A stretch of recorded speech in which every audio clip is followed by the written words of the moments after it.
What do you get, sleep apnea over there? What the hell's going on? That was loud. I didn't know if you knew we were on yet. I could hear the... You got to do one of those sleeping tests. It's funny that you bring that up. I just got off the phone a little while ago. I'm going to do one of those sleeping tests. Oh, yeah? That's we all need it. The old man apnea. Yeah, old man apnea. Got to watch out for it. Yeah. All right, welcome to the Probably Wrong... Okay, let's try that again. All right. Welcome to the Probably Wrong podcast. Tony, Mike, Dave, no last names. We're ready to get right into the show, I think. Oh, yeah. We got. I'm all fired up. I haven't even opened this thing. Pop it open. It's going to be a good one. It's going to be a good one. They're dying to hear the crack of it. There it is. Ah, yeah. For a sip. We got a lot, and we're in the thick of it. We got the NFL draft tomorrow night. We got the NBA playoffs. We got our Celtics. We got our Bruins. We got more Red Sox injuries. You can still hear me breathing. I know your headphones aren't dialed in, but I'm not doing anything different. I'm gonna move this back a little bit here. Sorry to everybody with that noise. Okay. All right. Let's sounds like Darth Vader over there. Hey, look at Paul Connors. Welcome to the show. Our guy. All right. Let's get right into tomorrow night. I mean, we'll pause the NBA and the NHL. We're gonna hit them hard and heavy today, but tomorrow night. I mean, we kind of were a little quiet about it the past couple of weeks, but the day, we're just gonna say the day is honest. The NFL draft is here. We waited throughout a terrible season of crappy football for tomorrow night. Yeah. All year long, I was like, where are we going to end up? Yeah. And here we are with number 3. Welcome, New England Patriot fans, to what us, rest of the NFL, and other fans of crappy teams like myself do this every year. So. Wait, do other teams get to pick tomorrow night? Because I thought it was just the Patriots. That's been all the buzz. I mean, really, pretty much. I mean, we don't care. Chicago's Caleb Williams locked up. Yep. It's looking more. I mean, Washington is taking a quarterback. It's either going to be Drake May or Jaden Daniels. So it just comes on to us. And the question is, if Washington takes Drake May, do the Patriots take Jaden Daniels? So let's start with that. Where does everybody feel on that? Let's just for this scenario right now, say Drake May is going off the board at number 2. So Williams, May gone, leaves Daniels at number 3. Can I start? Yeah, go ahead. I want the Patriots to draft who they want to draft. I don't want them to draft Daniels because technically that's the right pick. I don't want them to draft... See, my fear is, I think realistically, Gerard Mayo and Wolf, they're out of a job in about 2 or 3 years. If you're out of a job in 2 to 3 years, I want them picking the quarterback. I don't want Jonathan Kraft to have anything to do with it. I want them picking the quarterback that they want. I don't want them giving in to what the media thinks they should pick. If you like Michael Penix, then you go out and you grab Michael Penix. Because if you're going to lose your job anyways, which most NFL coaches do in a few years, why give in to the media and who they think the number 3 pick is? If you think Michael Penix is your guy, then have some balls, go out and grab your guy. I'm not saying grab Michael Penix at 3. I'm saying if you're not in love with Drake May, but everyone says he should be the 3rd pick, don't take him. Have some balls and go with your gut. Because if you're hired, we're not hired for you to represent what the fan base wants. You're hired to win football games. And if you think Michael Penix is going to be just as good as Drake May, trade out of number 3, pick up another asset, go out and get Michael Penix. Yeah. Well, this draft is going to dictate what happens to this coaching staff 100% going forward. If they don't get this right, they're not going to win games. But my fear is, why is Jonathan Kraft involved in this pick? Because if they don't get it right, they get fired. But why does Jonathan Kraft, he's going to have a little bit of say, which we were already told. But to me, that's not right. If these are the guys that are going to lose their job if it falls, then let them make the pick. So I agree with you. I just think right now, the state of the team is, I don't want to say in dismay, but they're in dismay. So right now they feel that they want to get everybody's head in. Of course, as an owner, they want to be part of this. We haven't had a draft pick this high in 30-something years. We want to, they think they want to try to make it the right pick. So I think they're just all being involved. I think if we traded out and it was a number 8 or 9, 10 pick, I don't think they'd be involved. I think it's just because the number 3. I think everybody wants to put their 2 cents in. Yeah. And at the end of the day, I really think Robert Kraft is going to be like, we're taking a quarterback. We're taking whichever available at quarterback, and that's the guy we're taking. And that goes to with your point of I don't think that they're really in love with that guy. I think they're just going to take it to take it. Well, that's the wrong move. I agree. Yeah, and word today is that they had a good meeting with J.J. McCarthy, and Brady's vouching for J.J. McCarthy. I'm like, what are we doing here? Brady's not here anymore. Of course, Brady's got a stake in the Raiders. He wants us to take McCarthy and suck. Well, I don't know. I think Brady still has a lot of love for Robert Kraft and the New England Patriots, and McCarthy's a Michigan guy, and they I guess they talk quite a bit. I'm like, dude, this should be Mayo and Wolf's pick. It should be. Yes. But it sounds like there's 100%. a lot of people that are going to have say. Yep. Too many chefs in the kitchen. This never works out well. See, I don't. Jonathan Kraft is not a football guy. Yeah. He's a fan. Going back to Doing what the Mike Revolution said, guy. Going back to what Mike said, if it's the 10th pick, Jonathan Kraft probably isn't involved as much. I agree. But what makes him, because it's the 3rd pick, what gives him, like, the, what's the word I'm looking for? When you have, like, skill in an area. Expertise? What gives him the expertise? It wasn't it close enough to pick at number 3 if he doesn't have the expertise to pick at number 10. I just think it's because they're pulling that it's our franchise. We like I just said a second ago, like Paul's chiming in, we haven't had a draft pick that high since Bledsoe. I just think it's because of where that pick is, ownership wants to put say in it. And they're basically just saying because we're the owners of the team. It's basically it's our money. All right, so why even have a It's GM? our money. Well, they don't technically have a GM. Why are they putting Wolf in the position where, I don't know. I know. I mean, and we've heard this before. We've heard these little cracks before. We mean way back when Parcells was here, and it started to show its head a little bit when Belichick was here. That the Crafts, Robert, They get involved. gets involved. And they micromanage. Because honestly, I think if these guys weren't involved at all, right? Let's just say Robert Kraft and Jonathan Kraft are sitting back and letting Mayo and Wolf run the show. This number 3 pick is traded. I want it to be I traded. do too, 100%. I'm in the pack. I'm kind of leaning that way too because Yeah. I don't think at 3 they're going to get the quarterback that's worth that 3rd pick. And if you're not taking a quarterback, why pick at that spot? Right. Someone wants that 3rd pick. Because somebody will take a quarterback at that spot. Yeah, and maybe they were asking too much for it. I've heard that they are asking for a lot. Well, it warrants a lot. You see what these other It does. picks are getting. It does. I mean, But I'm in the camp, Dave, that you take. I don't want Justin Jefferson. I'm saying you take 3 number 1. You take 2 number 1 picks from Minnesota and a number 1 pick this year. Let them keep Justin Jefferson. We're not going to sign him anyways. We're not going to pay the money. What's the point when we can get another draft pick next year? Take those 3 draft picks. I would. 100%. I want that to happen so bad because then you can pick yourself up either an offensive lineman, a wide receiver, and still get a I don't want to say project because you're going to draft a first-round quarterback. But they're all projects. I know, but you got your Penix, you got your like Paul loves his Bo Nix, you got your Rattler, I don't know. Paul's leaning towards McCarthy or Penix now. And then just think, if this doesn't turn out, you're going to have 2 more first-round picks next year. You're going to have your own pick and another one. So within these first 2 picks and next year's first 2 picks, if you make the trade with Minnesota, you're going to get some pieces, and that's what I want. You got to have a feel at this point of who's going for a quarterback, and if you think McCarthy's the 5th out of these quarterbacks in the draft, then move back to 9, 10, 11. See, if you think McCarthy is the 5th, but he's the guy you want.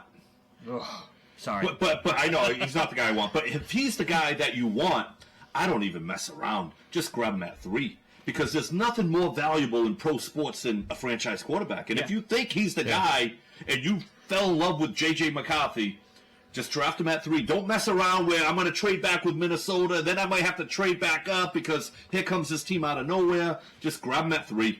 Yeah. But I agree that I agree with sports radio and what I've been hearing everywhere is I don't think they're in love with anybody, and that's why we're hearing a lot of these trade talks. Yep.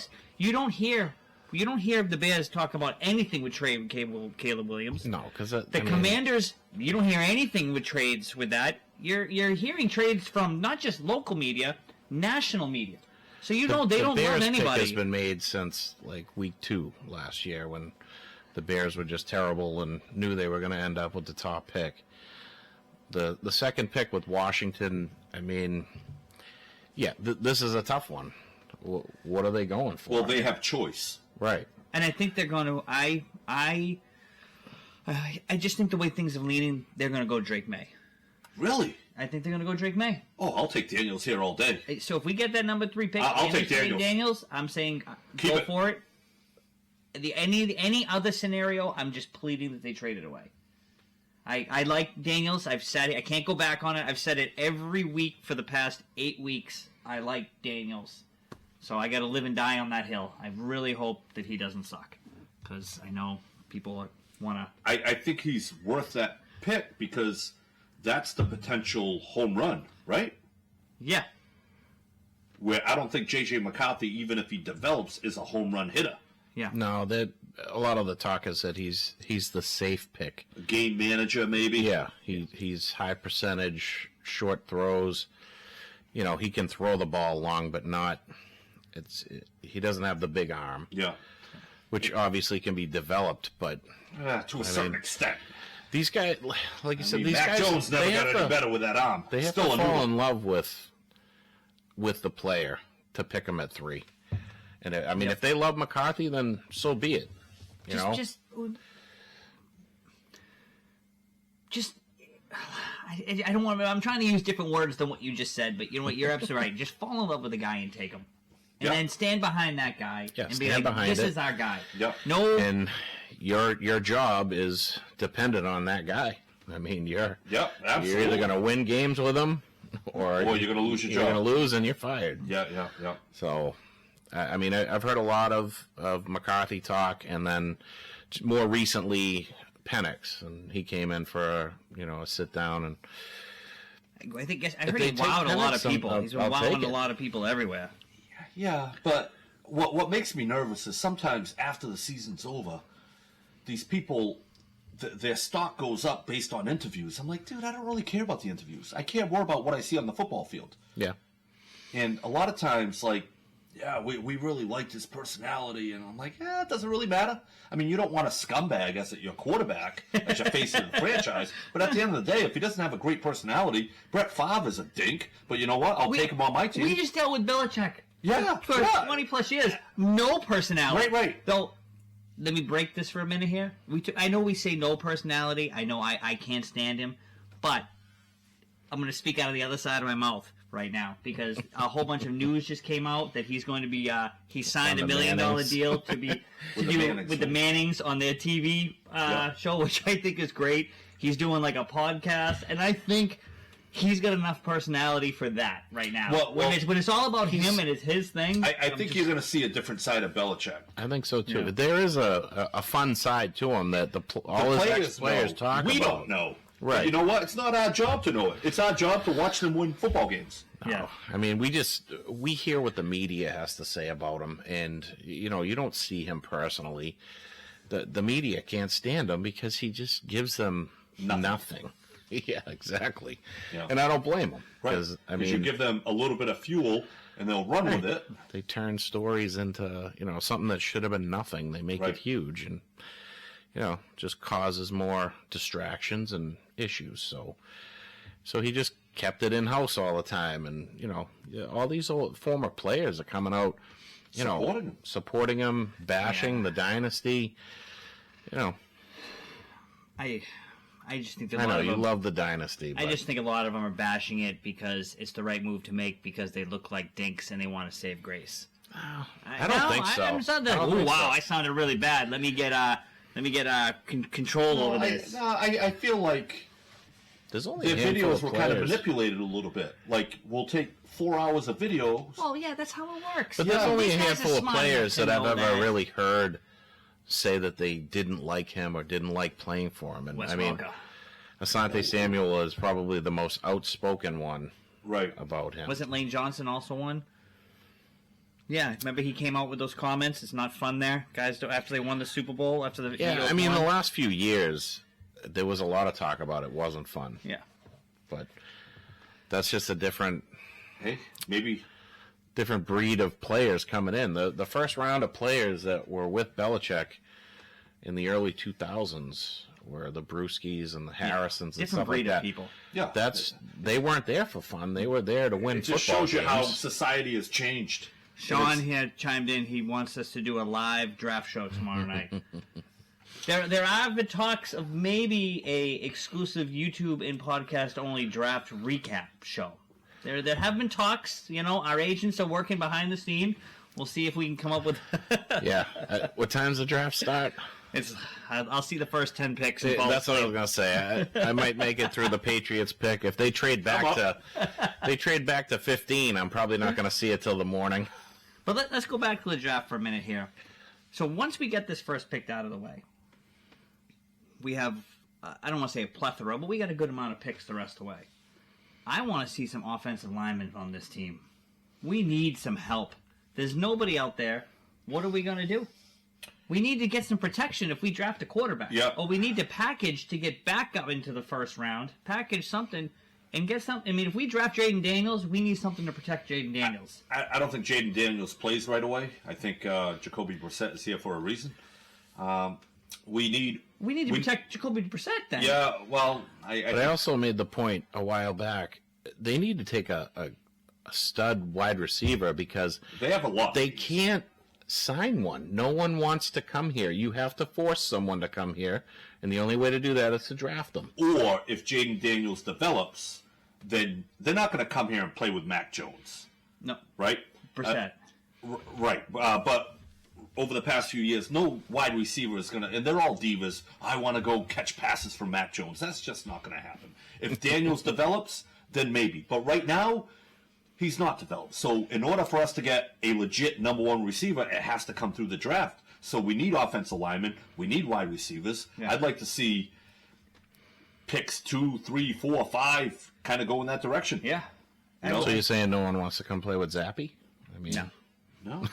But this should be an all offense. it should be all offense. I mean, unless there's an outstanding stud there, Dave. Like, let's just say somebody slips through the draft and there's this incredible linebacker that's on But the it can't second be round. it can't be second round though. But let's just say it's somebody that's supposed to go top 10, something happened. I don't know. I just think if something like that was to squeak through, there's the exception. But other than that, the focal point of this You have draft... too many needs offensively. Yeah. I would hate to see that. You could see Mayo maybe doing that, being the defensive guy that he was, whatever. Oh, I would hate to see the second pick in the second round be a... I think they've used enough draft picks in the last few years on defense that this year they don't need to really focus on that. I think if Gonzalez stays healthy, then that kid's going to be good. Right. They're good at safety. Middle Linebackers, linebacker. they're small. But Who did we lose defensively this year? Mayo pretty much did his... I think they kept I most think of the. most of their defense is coming back. Yeah, Mayo went and signed everybody. Yeah, I mean, He got that checkbook and started getting all his players back. yeah. All his players from a 4-13 team. But they were a halfway decent defense. Yeah, the defense is without Judon and Gonzalez. Yes, correct. Which, if those two are back and healthy, if Judon can stay healthy, that would be huge. I mean, he hasn't played a full season yet, but maybe Even when he plays a full season, he's a first half of the season go hard, and then the second half of the season he's kind of got that. He gets worn he down. disappears. Plays too much. You got to have guys that can fill in and let him take a break. You can't. I'm sorry, you can't be getting worn down in week 9. You're an NFL. If you're out there that much, you'll get worn down. It happens. You're getting paid this much money. You're an NFL elite defensive end. You need to be able to have enough stamina to make it past week 9. He doesn't have the elite physical training. I wonder what his percentage of plays is compared to other elite guys. Yeah. I don't know if they sub him out as much as other guys. Let's ask our producer over there to look. Oh, never mind. Yeah, he's not here. Oh, isn't that Tony's job? No. Tony Pull up some chimed. stats for us, Tony. Yeah. He chimed in to say he earned his shirt. All right, so what do you want, Dave? Tomorrow night, what do you want? I want them to move back and see which quarterback is available if they can get back to 8, 9, 10 and add more draft picks. For years, we crucified this team. I know. Doing that, and all three of us just said trade back. But the quarterbacks in this draft, the only one that everyone is saying is a sure you can't miss is Caleb Williams. So he's off the board at 1. So at 2, Washington's going, who do we want? Who fits our scheme? And I keep hearing Jaden Daniels. You keep saying Drake May. So it's a toss-up. I mean, basically, you're rolling the dice with any one of these other quarterbacks in this draft. So if someone really is in love with that third pick, they really want. I'd be more than happy to give. Yeah. Yeah, I agree. We got a lot of guys here chiming in that seem to be that like Bo Nix. They like Marcio Bo just Nix. chimed in Bo Nix was another a one, second Bo round Nix. pick, right? Yeah, well, or late first, we'll see. But I just think that if the Giants or the Raiders want to move up, or Minnesota, to take McCarthy, be my guest. I just like because I like McCarthy out of the bunch, but I don't feel that confident that he's going to be a great player. I like McCarthy in the second round.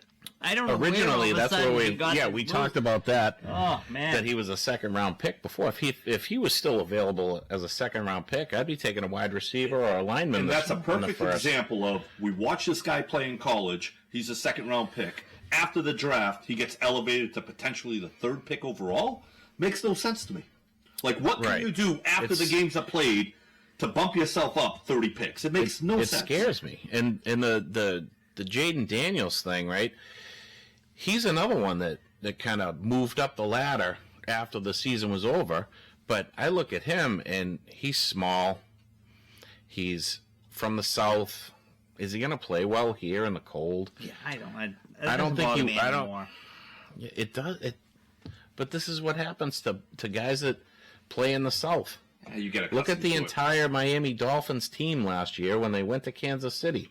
Yeah, and they froze. Right. But if they get acclimated to it, correct. I get it. But what if he doesn't want to because he's like this place sucks. I'm not following you, Dave. I usually do. Not on that.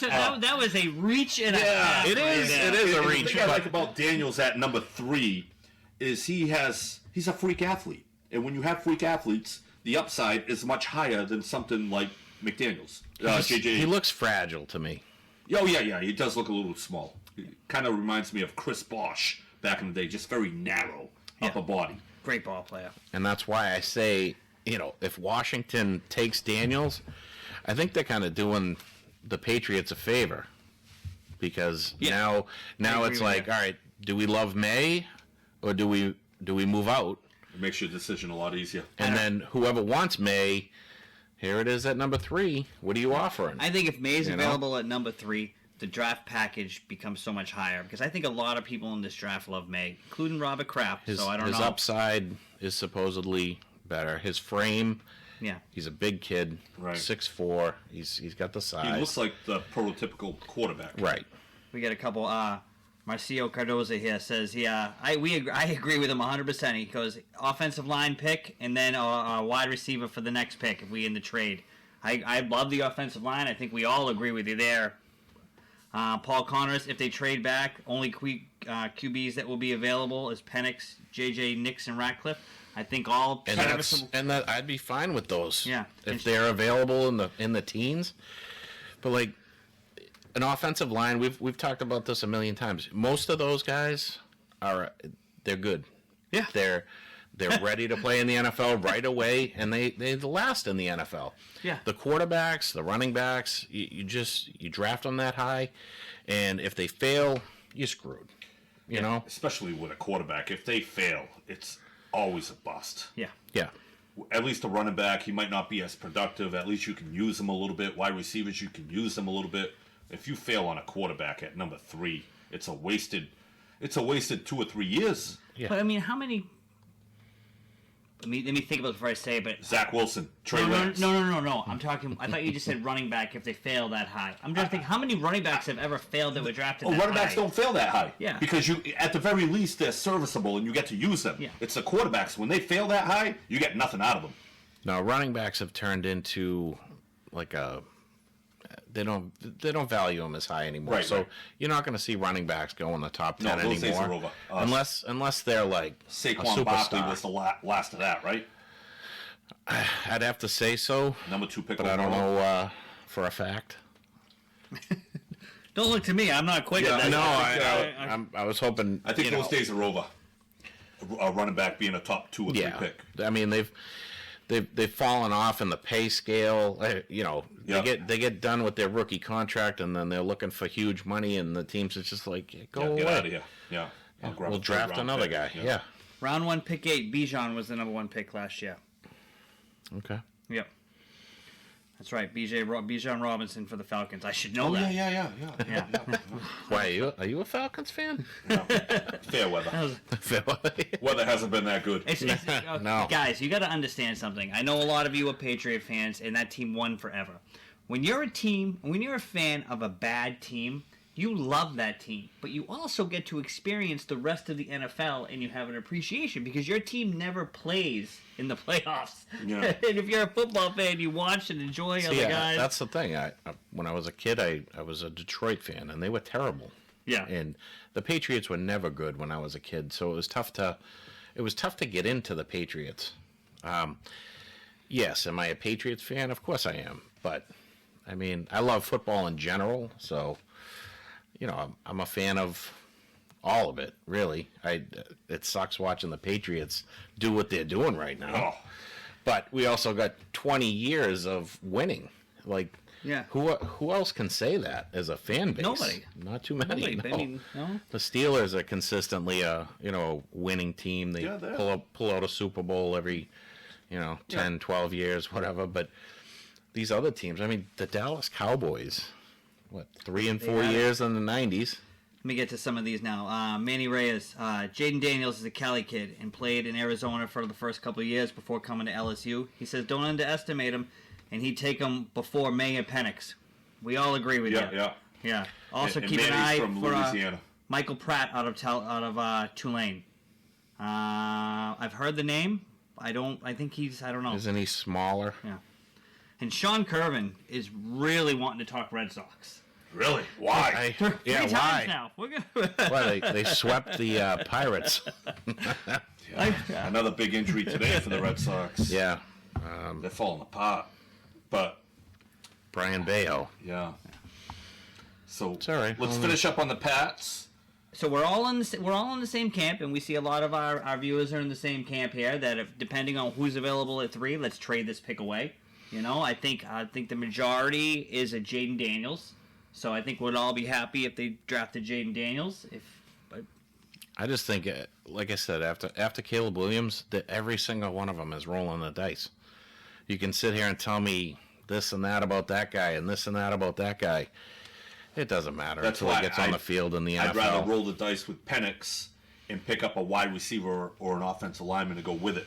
The crowd has turned into Pratt ever since we mentioned Pratt. Jay Fields, Pratt, and Paul Connors talking about him. So I'm still don't really know much about Pratt. Know nothing about Pratt. Yeah. I want Penix. And if we trade out, Penix is the guy. That's it. So And he'll be available later, late teens, early 20s. I think 11. I think you grab him at 11. and I'm still waiting to see what my Atlanta Falcons pick. Probably another running back. No, they're going wide receiver, I think. And I'm like, great. We have no offense. We have a weak offensive line. Let's go wide receiver. And you have a quarterback that gets hurt all the time. Who is that quarterback? Kirk Cousins. Cousins. Kirk Cousins is going to take my Falcons back into the promised land. Yeah. Oh, I can't wait. And yeah, I do think Raiders, if Penix is available, Raiders are going to snag him right up. Where And, do the Raiders Marcio, pick? I thought they were they like Daniels a lot. Like they were one of the teams that if Daniels was there at 3, the Raiders might want to move up. Yeah. And that's where we talk about the Devontae Adams. I've heard little packages that Devontae Adams maybe. I'm like, really, if you're the Patriots, you don't want these wide receivers right now. I just think you want the draft picks in the draft capital because you're not going to be able to sign these guys. Yeah. Wise guy. Sorry, Todd from TNT Customs just chimed in. His sign wasn't visible. Oh. So. My fat head was in the way. Yeah. So, I think that's where we stand. I mean, I don't know. You look perplexed over there. You just caught the icon in deep thought right there. Gazed off. What do you think about... Everybody talks about the Raiders wanting a quarterback, the Giants. What about San Fran saying, you know what, we have all the tools. If we can grab a quarterback that's a little bit better than Brock Purdy, we have a legit shot at the Super Bowl no matter who we play. Let's go out and get Michael Penix. With all our weapons, Michael Penix would trump Brock Purdy. I don't think San Francisco has any draft picks to give up to move up anywhere. They'd have to give up players. They traded their entire draft to get Trey Lance. That was 3 first-round picks. Mm-hmm. So that was how many years ago? 3 years ago. So they should have 3 first-round picks coming up in the next 3 years. They're struggling right now to figure out what they're going to do with Brandon Ayuk. They're going to trade him. And so that I love. I think they're waiting to see what happens in the draft.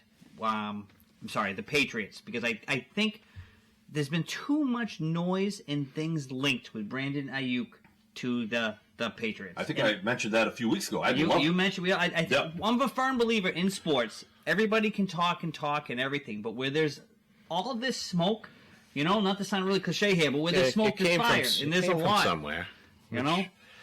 I would take him. I don't know how interested he is in coming here. It doesn't matter because you come here, you get paid like a number 1 receiver. You'll sign that contract. Yeah. You would think. And Ayuk is one of those guys that can fit in slot, take it to the house. Like I like him. He's a big body. What would you give up for him? Would you give up? I think the asking price would be that second-round pick. No, I think it was lower than that. I think the asking price was all day. Yeah, 100%. Third, fourth. Yeah. See you later. All day. I'd take. Yeah. And Jay Fields easily ties with Kendrick Bourne as well. So both those San Fran guys. So. Right. Because if you can't sign a guy, trade for the guy, sign him while he's here. And you drafted Daniels, and then you have an Ayuk out there who's a sure-handed wide receiver with the tight end crew that we have, with the running back, with Stevenson. I think you have a nice little squad. Yeah. We're looking at like 5 or 6 wins. If you can get an offensive line. Even with Brissett back there, throwing to Ayuk and these guys, I think you get a little, Todd Hosington wants us to trade Kraft. I'd love to do that. There's a way to get rid of owners. Give us a 7th-round pick and a bag of footballs, and we'll get rid of Robert Kraft. All right, so that's it. It's on us tomorrow night, and we are going to have a jam-packed show next week. Maybe a draft recap. We'll have a lot to talk about. Yeah, yes, but we still have a lot to get to tonight on this show, because we have tonight 2 big games. That's right. I think we start with Game 2, Celtics Heat. Good. Because I'm pretty happy with what I saw him. I know a lot of people are upset with the amount of threes. This guy to my left, your right, however you want to say it, was pretty upset with it. I liked the style of play that we played at home that day. Yes, I understand we got into a little bit of lapse. That's just the Celtics way, but they dug out of it. What I loved about it was that first quarter, they came out ready to play. 17-2. Defensively, they were all over the place. They were hitting the shots, and they weren't. The thing I liked about the shot selection is they weren't just coming down the field firing the 3, which we did much later. Right. They were passing around, driving, 4th, 5th pass, and then that was a shot. And you and I have talked about this before. That's the 3-pointer we can live with. Yeah, absolutely. But if they're just heaving up threes, and then all right, you start missing threes, that you have to take it to the hole to kind of get some sort of momentum back. I mean, you're missing all these shots. The Heat come down. They're hitting their shots. Your 18-point lead turns to 5 30-point lead in an instant. So, and it's because you keep heaving up threes. You have the players that can drive. Yep. You had, was it Hero? Yeah. Guarding Porzingis? Yep. This guy paid What do attention you- the other day. Tyler Hero. What do you, like, you got 3 feet on him. I agree. Just take it to the hole and dunk it on his face. And I think they were doing that earlier in the game. Early, But but Dave- then he stepped out and was heaving up threes, which, he hits a few. I get it, but when you go on a string of you miss 6 or 7 straight 3-pointers, when is someone gonna say, I'm gonna take it to the hole First this off, time? it's not going to happen. This is the philosophy we do. I know, think it's we the live NBA. and die by the 3. The thing that got to me the most in this game with that turnaround wasn't the fact that we were missing threes and the Heat were coming back. It was the same problem we had last year in the playoffs with the Heat. And this is Joe Mazzulla. These guys that were hitting those threes, I think only one was contested. The other threes, the guys were wide open. We were sitting back, like, baiting them, go ahead and take the shot. And I'm like, that's what we lost last year, guys. Like, Mazzulla decided, like, oh, Martin's not going to end up hitting. Vincent, oh, these guys are going to cool down. Just keep playing our game. Like, what is it with history? If we don't learn from it, we're doomed to repeat it? It's Missoula, but I think that players get bored, too. But what's Right. But it's like you what's the gotta... status of Jimmy Butler? Is he He's out done. for the He's- series? yeah, he's not. Yeah, so Yeah. so this series doesn't even seem like it's going to be a series It to me should without be. It him. should be a 4-game sweep. Yeah. And I think yeah. our team has mental lapses where they don't play as good a defense at times, and then they stop playing YMCA basketball where they're just hucking up threes. Nobody cares about the threes when it comes within like a good offensive set and the ball's moving around. Yeah. I think what you're talking about is, all right, Jaylen Brown just took 2 in a row. Now Tatum's going to take 2 in a row, and they're just kind of playing one-on-one iso ball, heaving up threes. When they play good basketball, they are very, very tough to beat. But they have mental lapses every single game. Which you can easily have a mental lapse against this Heat team. They don't quit. There's no quitting these guys. There's no quit, but they don't have. They're not Jimmy as Butler. talented enough. Right. But you do it against You're going to mop another the floor team with where them. maybe Cleveland or New York, and they're going to take advantage of it. I don't think this Heat team without Butler has enough talent to really compete. So 2 good comments here rolled in here. Ethan Medeiros. Beautiful Portuguese. beautiful ball movement this year. No Smart to mess it up. Oh, yeah, 100%. 100%. Yeah, that's a big one. Yeah. Jay Fields, Jaylen Brown. Yep, and I did notice this the other day. Jaylen Brown seems to have learned how to dribble with his left hand in the playoffs. He looked. I can't Better. recall sitting back at that game and going, "Oh, it's off his foot." Well, yeah, oh. he didn't have any bad dribbles off No. his foot, No. leg. But I think we will notice that when the game gets a little chaotic, Jaylen Brown gets very chaotic. So what we're going to notice it here, and Ethan just asked us, when does Brown and Tatum go cold? We're going to notice it game 3 in Miami. Yeah. And that's what because at home, we hit our shots. We completely play a different style of ball at home. I'm not worried about tonight. I think we should beat them no problem tonight. My worry is game 3, because the Heat notorious when they get home and they have that do-or-die mentality. What happens then?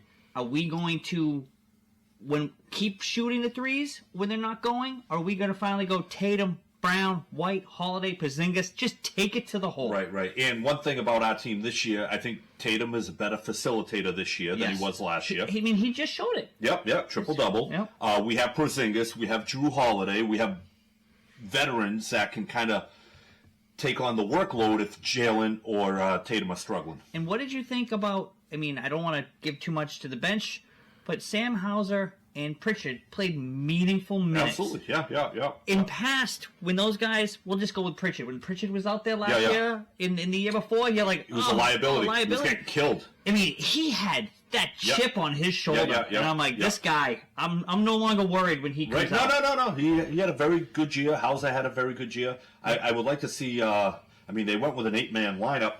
Yeah. I wouldn't mind seeing Tillman in there for a few minutes, just to kind of throw some muscle around after Tatum took that little bit of a hit. I think if we're up like we were last on game 1 and game 2, you're going to see those guys. Yeah.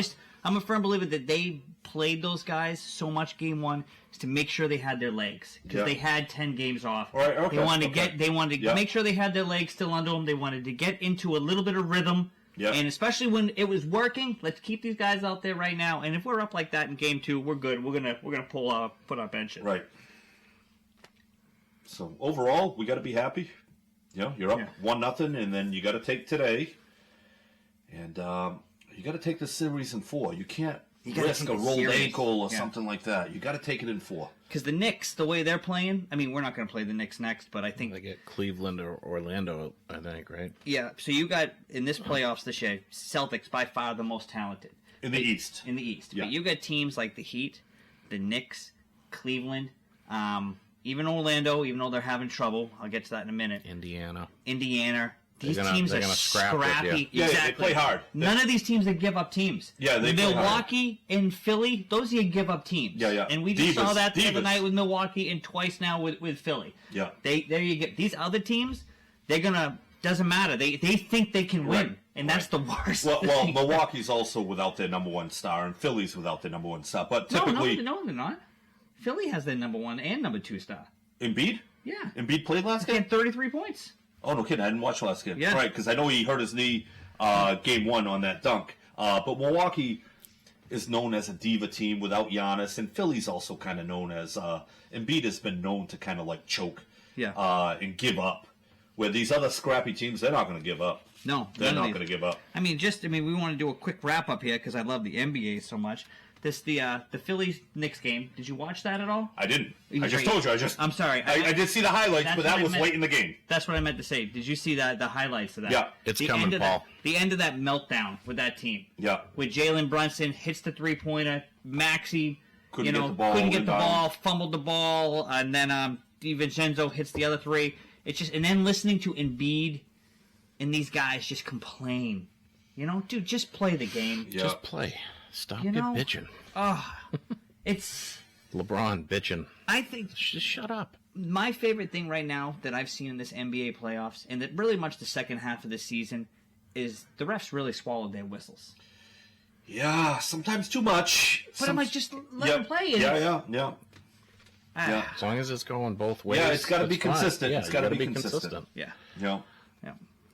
What do you Ethan Medeiros hates Maxey. I love Maxey. I think getting rid of Harden was a great move, and I think many of us said it right away.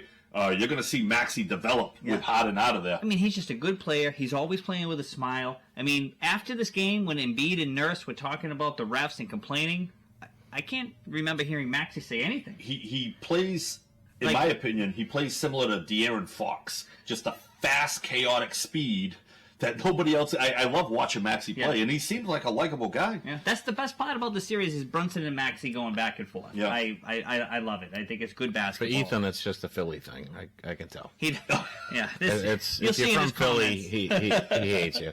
Eagles, Flyers, it don't matter. You know, nobody's talking Magic Cavs. I mean, Blanchero is the only person showing up in this Magic series. They haven't reached 90 points in the first 2 games. Cleveland, Mitchell is actually playing pretty well. I like Mitchell. If he keeps playing the way he's playing now, he's scary. But overall, that team should be absolutely nothing. And then you got Milwaukee. You got, I need Milwaukee to win. I think we all need Milwaukee to win because Indiana. Pascal Siakam, I can't say his last name. Pasquale Siakam. Pasquale Siakam is one of the biggest thorns in the Celtics side. And he has had 2 huge games in these playoffs. I'll tell you what will be a bigger thorn in the Celtics side is Halliburton and his ability to control the pace of the game against the Celtics because he's already shown us. But he's having a tough series. I know, but when he plays us, he controls the pace of the game, and he makes me nervous. Yep. So we need Milwaukee to beat these guys. We need it to go 7. We need Lillard. I think Indiana takes that series. Unless Giannis comes back, I think Indiana takes that series. Because game 1, Indiana was down huge, and they fought their way back. Lillard went completely cold the second half after having 35 points the first half, which was... I don't think in a 7-game series they might beat them up a little bit in the first couple of games. Yeah, but we lost to the Heat last year. The Heat weren't that good. No, I know. We tend to lose to these teams. This Celtics team should not lose to the East. Until we get to this Western Conference. Because you get teams... I mean, everyone hates LeBron, and he did not do himself any justice the other day. But I love watching LeBron play. I hate listening to him talk. I felt like this guy's been a peck ahead for 20 years. He's just a jackass. I mean, the guy can play. I mean, he's still 26 and 27 the past couple of games. Davis has got a double-double. But this team doesn't have the gear that Denver has. No, they're old. You They're know? banged up. Jokic the other night had 27, 20, and 10 triple-double. You know, he's Yeah, just... and he controlled the pace of the game. Jamal Murray wasn't shooting well. Jokic just... I like players that control the pace of the game. Those are like my favorite players to watch, where at times you see a lot of guys doing it, and that's like one of my like fears with the Celtics. Like Tatum doesn't control the pace of the game. No. A lot of times. Like, I've seen Halliburton do it. I see Jokic do it. I see LeBron do it. I see Brunson do it. Never do I see Tatum, like, Tatum controls the whole flow of the game. They play one way, and if the other team starts to impose their will, the Celtics lose their way of play. Yeah, that's what makes me a little bit nervous. Yeah, and what else? So at the end of this Lakers-Nuggets game, Murray hits the game-winning shot the other night. Start. But did you see what Murray did? He took the ball down to where he was comfortable and had a makeable shot. Got the switch on Anthony Davis. They also didn't call a timeout, but they're tied. But yeah, he took a mid-range jumper. Their coach, Mike Murphy, right? Is that his name? I don't know. I know who he is. I don't know his name. Even when he played against the Celtics, where he said he's a good coach. Like, he knows when to call timeouts. Yeah. He knows when.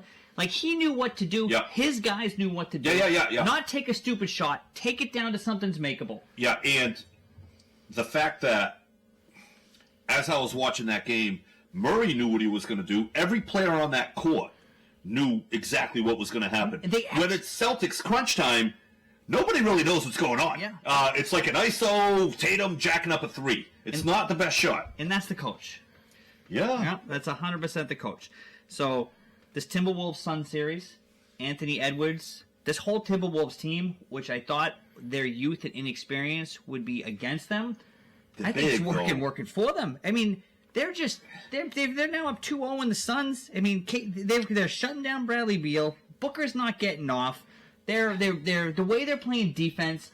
I mean, Anthony Edwards is all over the place out there. But they're not that young. Anthony Edwards is young. Yeah. Carl Anthony Towns isn't young. Rudy Gobert. They got Mike Conley Jr. Like, they're not that young. That's a good team. And they got a lot of size. Yeah. It's a good team. And Anthony Edwards didn't play great the last game. I think he scored like 15, 16. It wasn't terrible. But Mike Conley Jr. had 18 points. Other people stepped it up. That's a good team. That's a dangerous team. Yep. This Western Conference is fun. The Mavs Clippers that you were talking about. I mean, they got blown out pretty much by the Clippers. Lucic and Kyrie Irving were the only ones who scored. They had 64 of the 93 points in game one. They ripped into their team, and their team responded. Yeah. How good is that? And their team really sucks, but they responded. They beat the Clippers. For how long, though? Luka, 32. And if they can knock the Clippers out, that's one talented team. Yeah, that's a huge thing for the Celtics going forward. But what I liked about it is the problem, I shouldn't say the problem, the good thing with Dallas is, which, again, if we're going to bring back the Celtics, what we don't have here, they keep the game close. You got Kyrie Irving and Luka. Yep. Luka's going to hit the shot, and Kyrie Irving knows what to do. Like, if you watch the plays, Kyrie Irving, as much as I can't stand him, the guy hasn't said a word this year, hasn't done anything to make you hate him other than play well. Right. But he commanded that offense, got things going, dribble penetrated, the play before. I mean, everything with the end of that game is like, ooh, that's what makes them Kyrie scary. Irving has a very high basketball IQ and is still very, very, very skilled. I know everybody hates him as a person, but him... That's just because of his mouth. Yeah, correct. Yeah. Him alongside Luka... That's a tough backcourt. Yeah. And then the other game that's going to play tonight, we only got one game down, is the Pelicans-Thunder game. Yeah, and it's unfortunate that Zion's out. But the Pelicans still held close. I know, but you would... Yeah, it's not what people want to see. No. They want Zion. But again, you got SGA closing the game out at the end. That was a close game where SGA hit that shot late, but I don't know if a Zion-less Pelicans team can run with OKC. But maybe with Zion, maybe they could. Yeah, and it's just disappointing that they're there again and Zion's out. Right. It was a huge part. I mean, I would have rather have seen Sacramento, because I think Sacramento versus OKC would have been a fun series. But I don't know if Zion's out the whole series. I don't know. Yeah. I've had a hamstring injury for the last, 30 years. I really have. And I don't think Zion's coming back with a hamstring injury. He might come back, but the second he goes to make one move, one explosive move, that thing goes again. Exactly. So there's our Around the NBA. I love doing it. I mean, I would love to spend more time on it, but we ate up a lot with NFL. That's fine. Big game tonight. Gonna tip off in a little while. Celtics need to come out. Same intensity. Yep. Hammer these guys. And can we talk about that foul?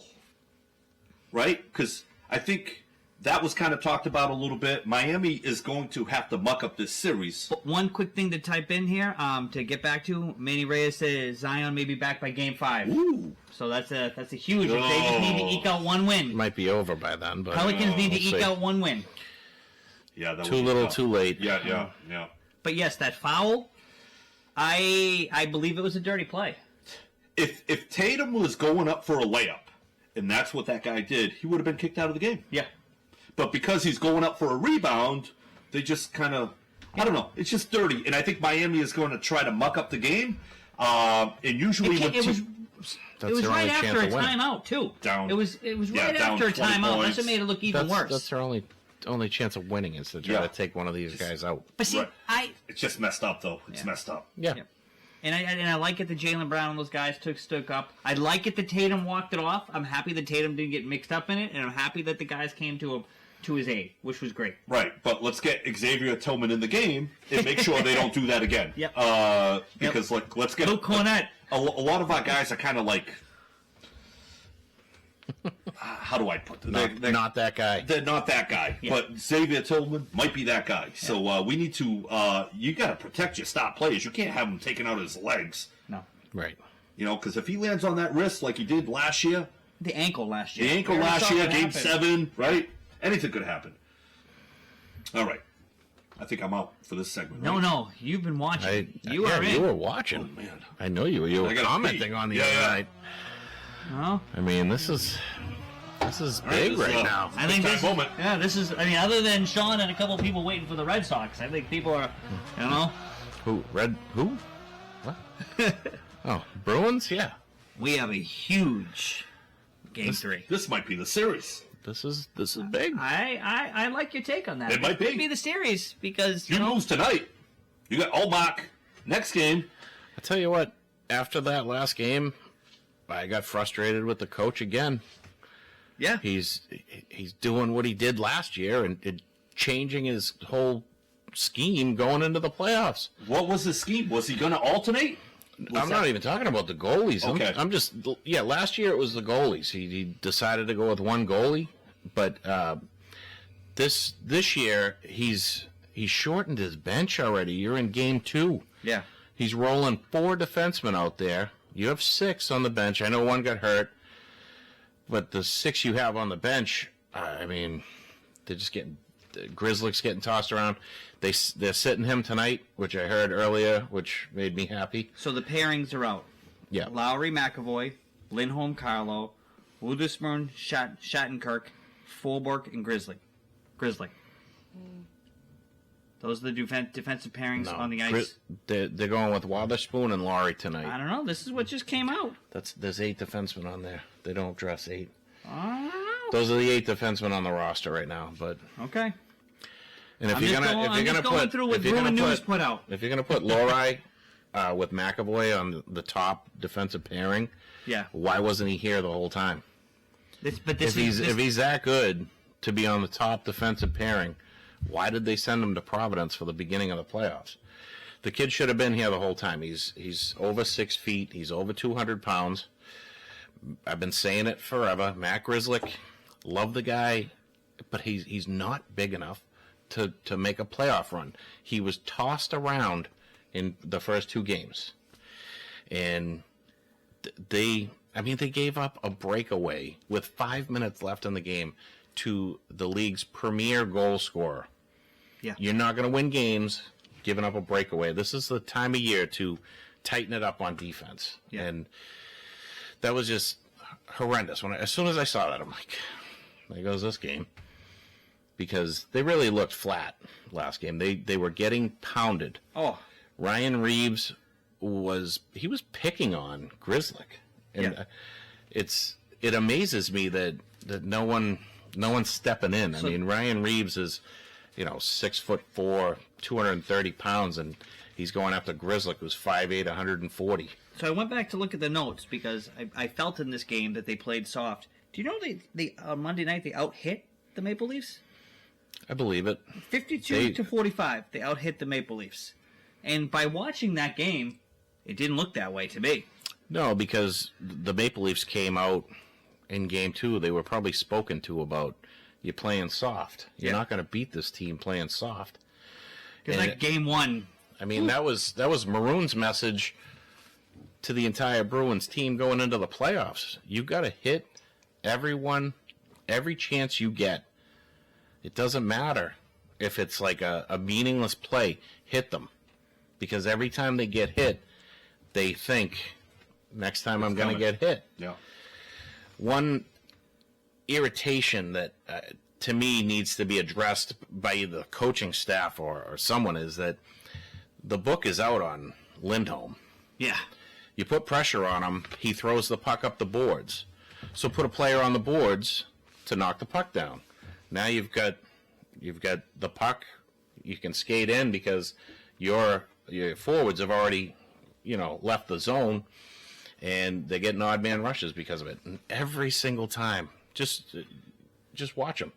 Every single time he gets pressured, he throws it up the wall, and all they do is just step over the wall. This is supposed to be one of our talented offensive players, and he can't look up the middle of the ice and find a guy open.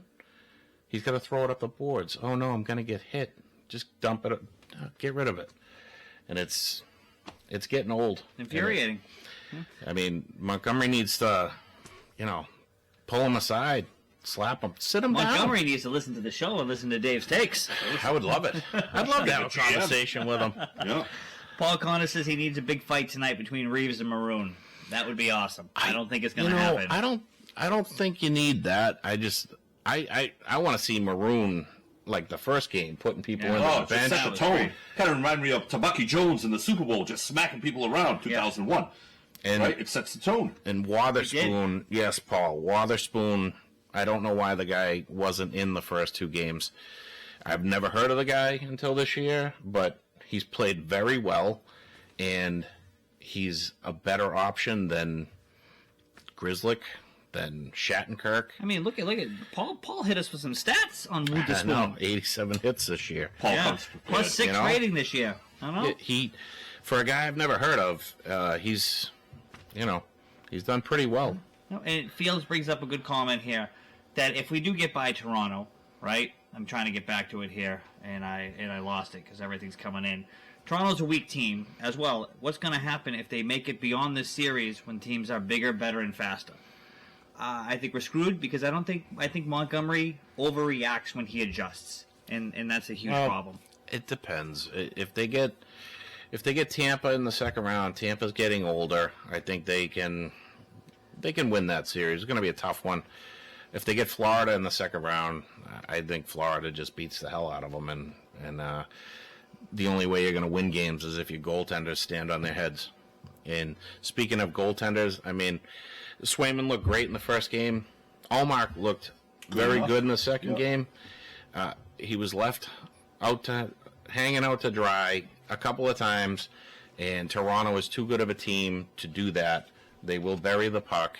And I mean, Allmark still had 31 saves on 34 shots. He made some great saves. Yeah. But you just can't keep feeding these guys the opportunities. And the two goaltenders have been great all year. I have no issues with either one of them. And even tonight, if Swayman goes and has another great game and they win, people are like, well, he should play the rest of the series. No, you got to keep rotating them. They're both playing well. You can't just shoot the guy down.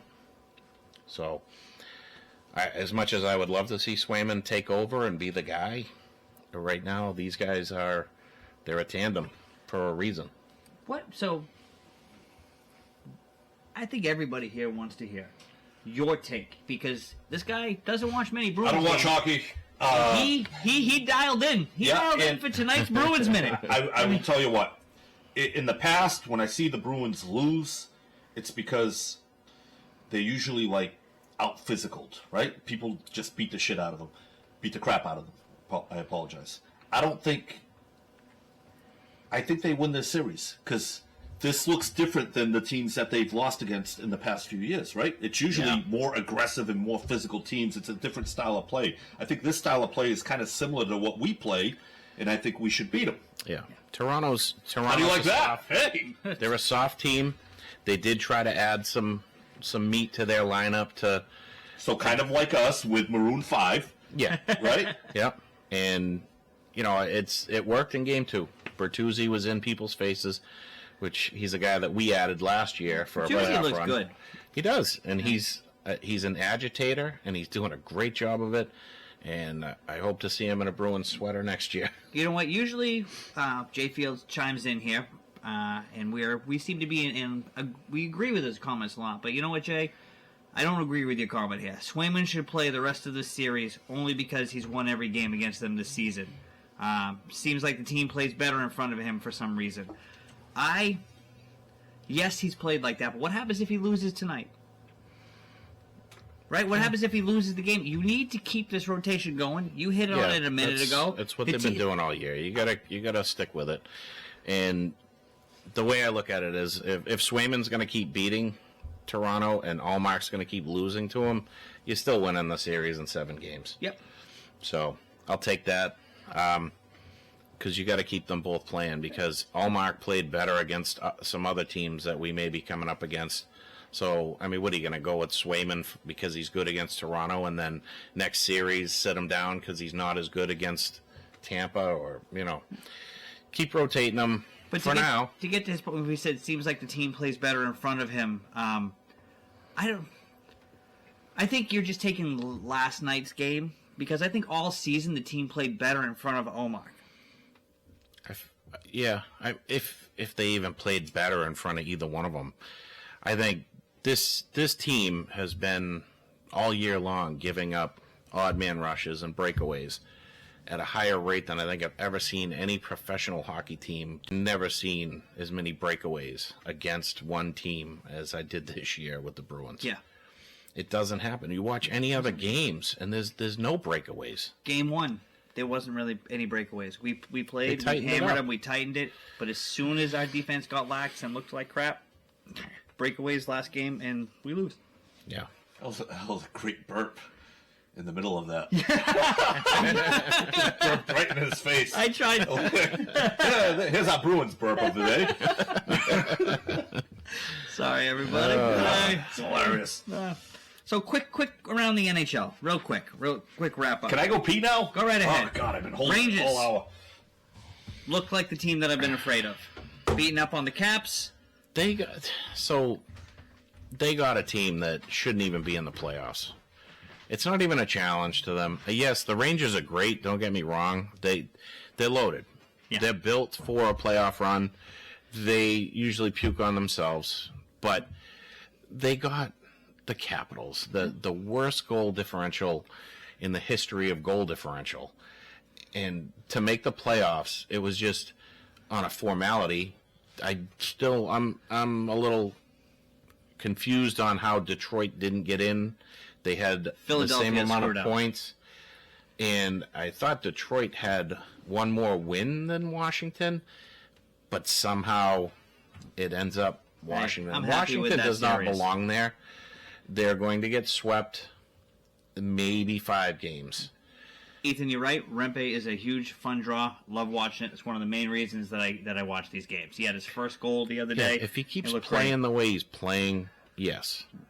Earlier in the season, the dirty hits and stuff, there's no need of it.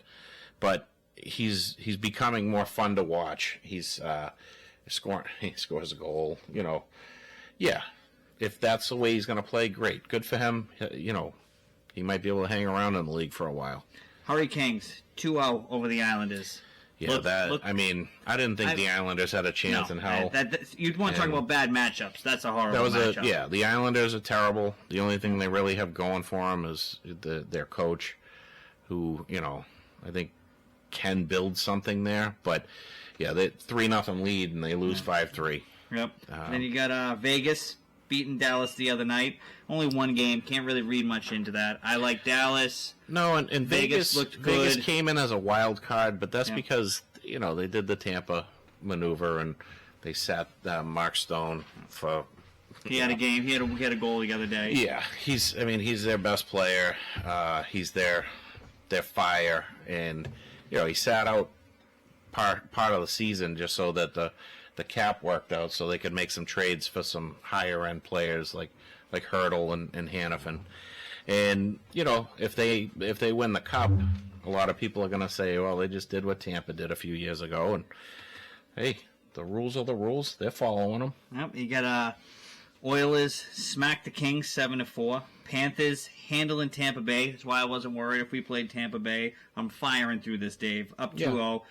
You got the Jets and the Avalanche. A ton of goals. 11 goals by the Avalanche in 2 games. Jets still have 8 goals. Series is tied up. And then you get the Nashville-Vancouver game, which is a sneaky good series.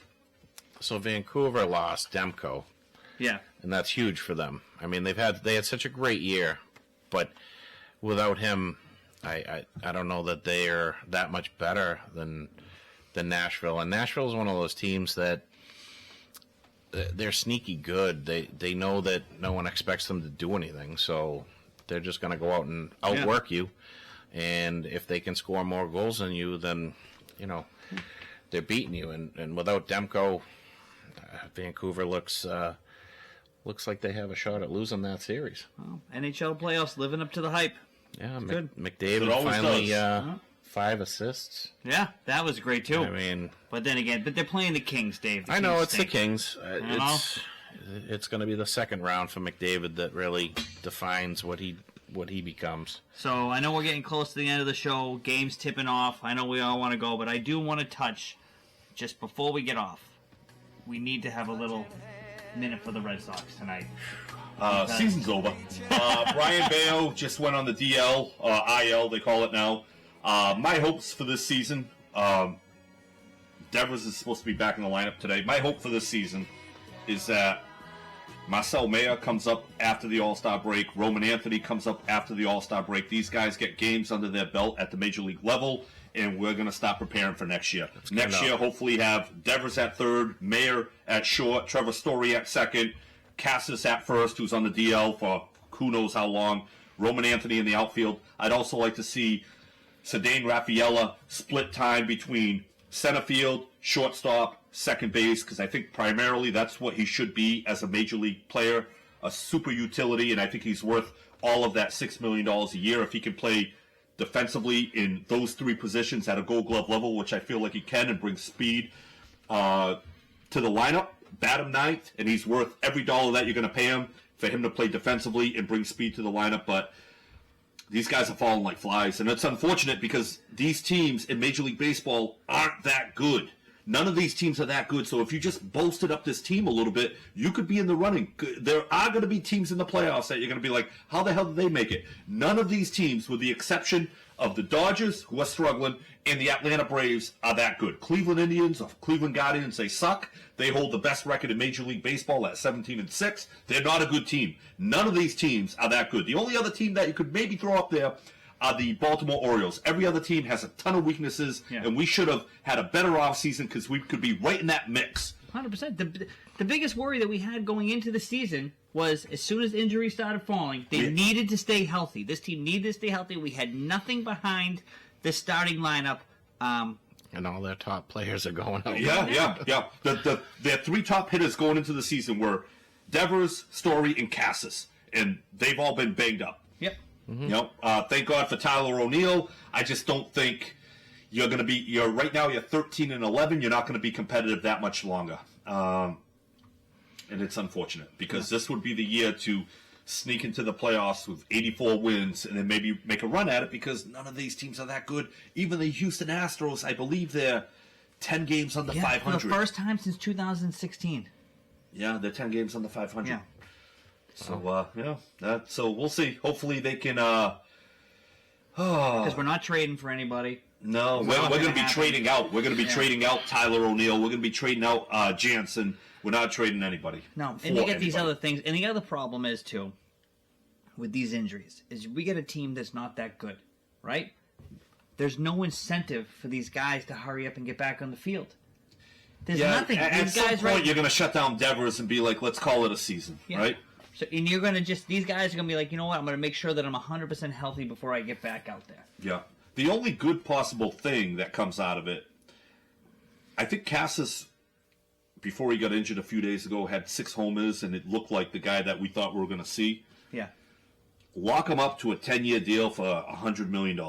Yeah. If you can lock him up now, and then you have your first baseman, maybe there's a positive in that, but I think we're looking at 2025. No, and I take nothing from this Pittsburgh sweep.